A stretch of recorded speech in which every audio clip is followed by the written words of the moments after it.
Bonjour, nous sommes le mardi 19 mars 2024 et aujourd'hui c'est la grève. Oui mais la grève de qui hein? Grève du 19 mars. 6,4% des agents de la fonction publique mobilisés selon le gouvernement. Bon ça fait quelque chose comme une personne sur 15, une personne sur 16 environ. La fonction publique se mobilise massivement ce mardi pour exiger de meilleurs salaires. Bon, comme tout le monde. Dans la santé et l'éducation notamment, les services sont perturbés. Et vu que nous sommes en économie de guerre, ça va que s'aggraver. Ce mardi 19 mars 2024, c'est le début d'une grande mobilisation nationale dans la fonction publique. Écoles, hôpitaux, fonction publique territoriale. De nombreux fonctionnaires appellent à la grève et nombre de services devraient être perturbés à travers tout le pays. Les infirmiers libéraux annoncent aussi des actions.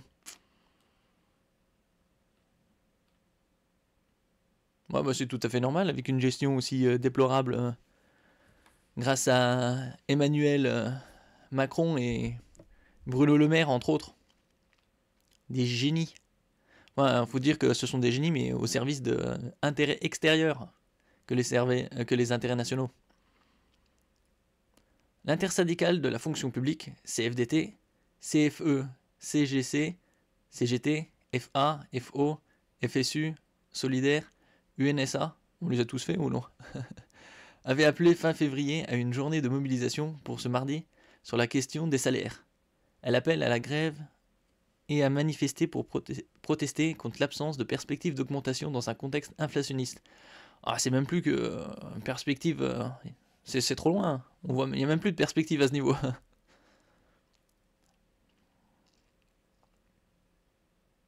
Ce mardi 19 mars, les fonctionnaires vont être en grève. Cette grève, elle est importante évidemment pour les fonctionnaires qui ont perdu en salaire. Depuis 10 ans, ils ont perdu 10% en salaire puisque les salaires n'ont pas augmenté alors que l'inflation Bon, c'est même plus sur 10 ans, c'est surtout ces 2-3 dernières années. explose.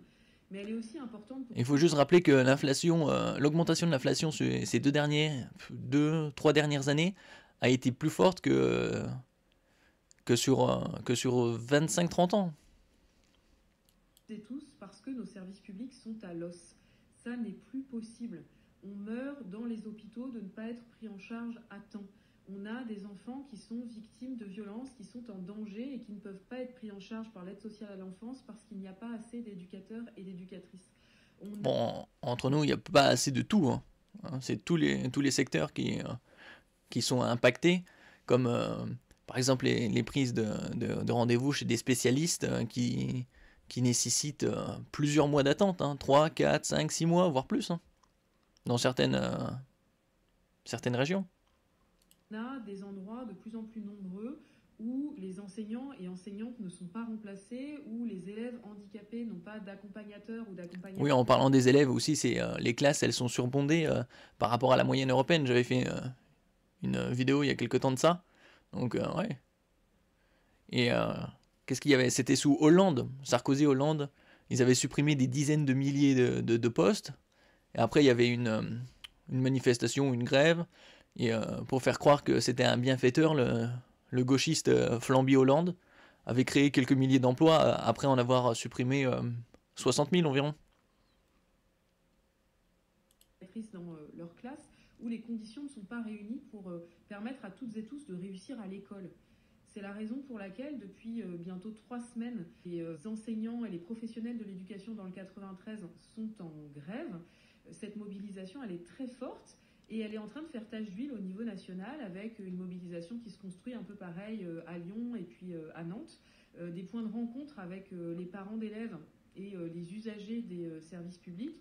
Et puis des ça, usagers, usagères, hein, ils mettent tout en inclusif alors que normalement la forme masculine c'est une forme neutre quand elle s'applique à tout le monde.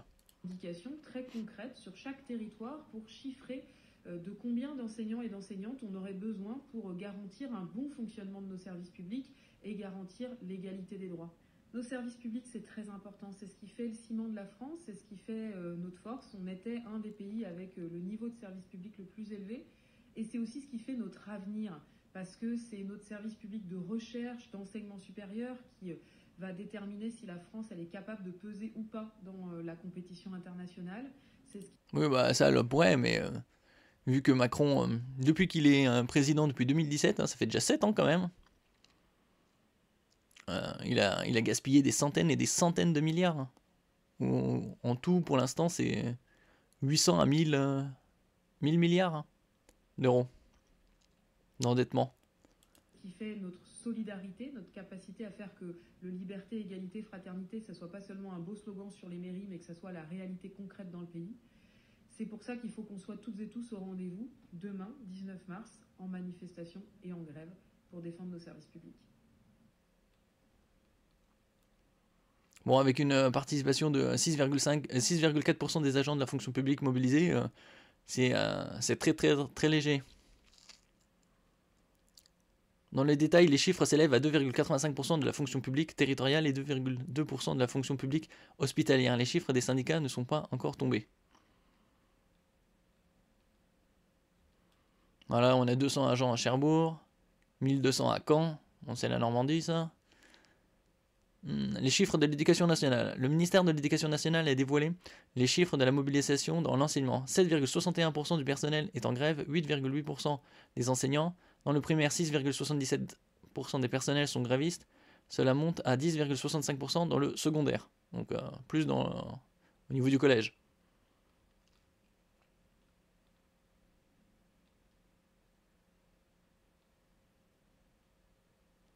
Un moyen de mettre la pression sur les JO 2024, qui auront lieu dans 4 mois là. Ouais, ça, on se rapproche. Un événement centenaire, hein, puisque les derniers JO à Paris, c'était 1924. Et donc ce sera les 3e, hein, s'ils ont lieu bien sûr. Au-delà du 19 mars, les syndicats menacent de poursuivre la grève pendant les prochains mois. Selon eux, la mise à contribution des fonctionnaires durant les Jeux Olympiques du 26 juillet au 11 août, ils parlent des Jeux Olympiques mais aussi des Paralympiques, hein. Donc bon, après ça dure environ 10 jours, est trop forte comparée aux contreparties trop peu nombreuses.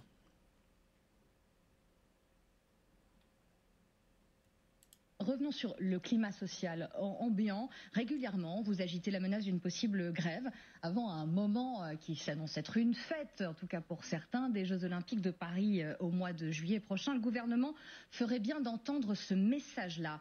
Ce n'est pas sacré ce rendez-vous, les Jeux Olympiques. Est-ce qu'on ne peut pas se dire que pendant ces 15 jours de Jeux Olympiques et puis 15 jours après Jeux Paralympiques, on fait une trêve? Oui, bah, c'est le but hein, des Jeux Olympiques, c'est un événement exceptionnel. Allez, passons l'éponge. Ils comptent là-dessus. Hein. Sacré, c'est le droit de grève.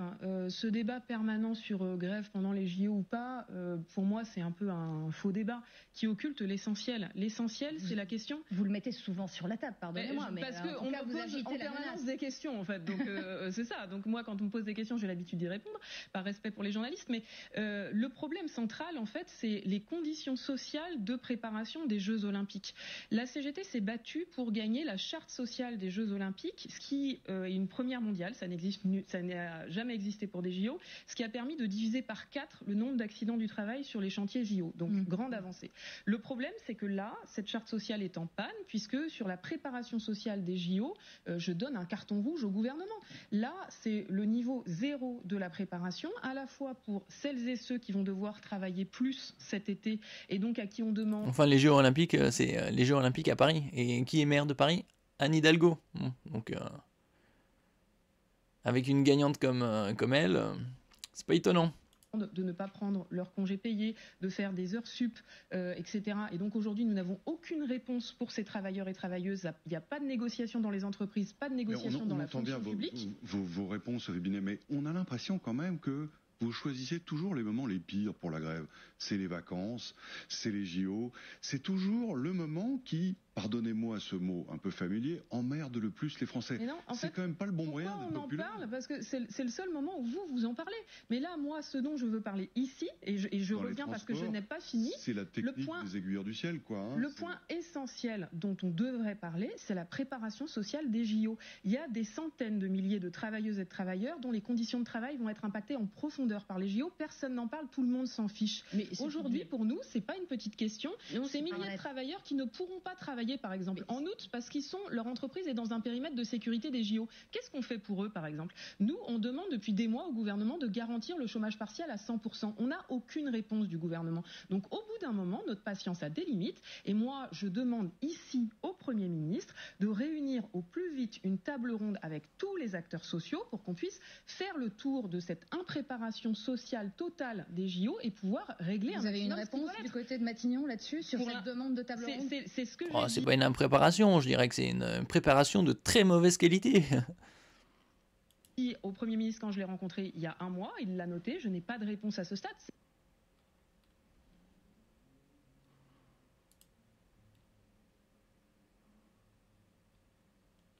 Alors, il parle de professeurs, infirmiers et fonction publique dans la rue, à quoi s'attendre?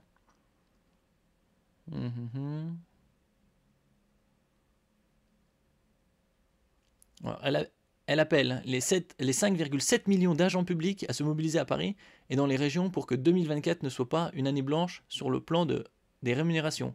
Il y a 10% des fonctionnaires qui gagnent moins de 1508 € net par mois. C'est-à-dire le SMIC, je crois que le SMIC il est à 1380 net environ, on va dire 1400. Rappelez de son côté la secrétaire générale de la CFDT, Marie-Lise Léon, au micro de RTL ce lundi.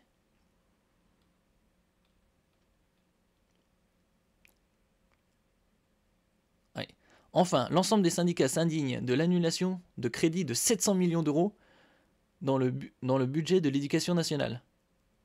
Ouais, ils font des économies de quelques millions d'euros, mais quand il s'agit de dépenser des milliards pour l'Ukraine ou autre, ça y va direct. Une coupure opérée dans le cadre des 10 milliards d'euros d'économies annoncées par Bruno Le Maire, le champion, champion des maths.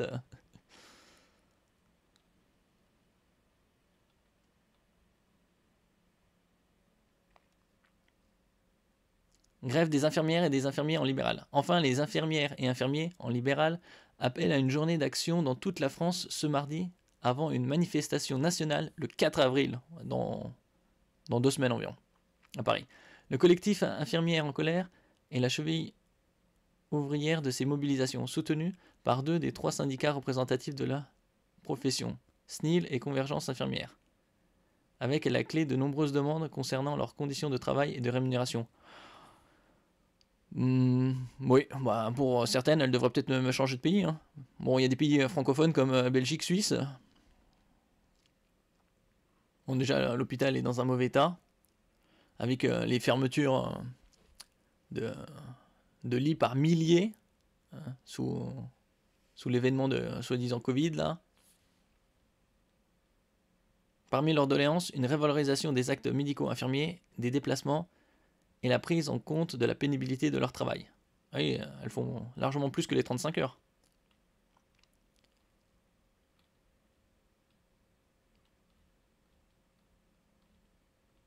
Voilà.